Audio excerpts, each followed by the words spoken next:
when you look at this painting. Or this painting. This style of art is known as folk art, and it is being shown at the University Museum here and at IUP in an exhibit called Memory and Magic, Folk Artists in Western Pennsylvania, showing sculptures and paintings from various artists, such as Earl Deemer, Eunice McCloskey, and even some unknown artists. Rhonda Yeager and Donna Cashdeller are the curators for this exhibit. I sat down and talked with them about why they called it Memory and Magic, and about folk art in general. According to them, they've been wanting to do an exhibit on folk art for many years. Okay. Memory and Magic, the reason we picked that as a title is that folk art kind of deals with those two issues.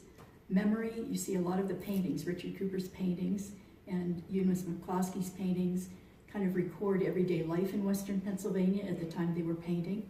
And in a way, it's also kind of a nostalgic look at life in Western Pennsylvania. It wasn't always as pretty as it appears in those paintings.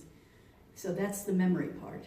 And the magic part is covered by someone like Mary Hamilton, because folk art also deals with myth and culture and spirituality, and magic just kind of encompasses all those issues, we thought. And folk artists in Western Pennsylvania, that's what we're dealing with here. Exactly. Some of the art has a lot of story behind it.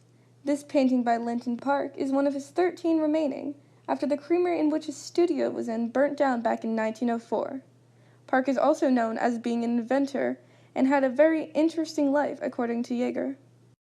He worked in the timber industry, we know, for a little while, but we don't know exactly what he did. But of course, this is a memory. This is a memory back from 1885 when they're doing actually flax scutching a bee. But you can see this is a memory of all these people that get together, gather around, have, you know, a big, probably, I don't know, kind of a party, and they're working at the same time, they're partying at the same time, they're eating, they're talking, they're probably doing everything. You can see these people, some of them are all getting crazy, maybe they're dancing a little bit, but you know, it's showing you like what the area looked like in 1885. Other art was given specifically to the museum by the artists themselves, like the work from Eunice McCloskey, who gave the art back in the 1970s. She also had a lot of connections with the school. So she's a very, very well-known folk artist and author, and her daughter actually attended IUP. So she has been connected to the IUP community for you know, a very long time. Mm-hmm. So we're very happy to have her work in that community. One of the artists was even at the museum the day I was there. Richard Cooper was here to discuss his work and talk to those who came by to visit. Folk art means to me that I have no training. Hopefully I have some ability and some vision and some ideas and some technique, and I just paint, you know, without any training. I just paint from my spirit. That's what folk art means to me. While much of his work at the museum is from the 70s and 80s, Cooper is still painting and has many plans for his future. Okay, I have some commissions that I'm working on, and I'm going to still continue to do that.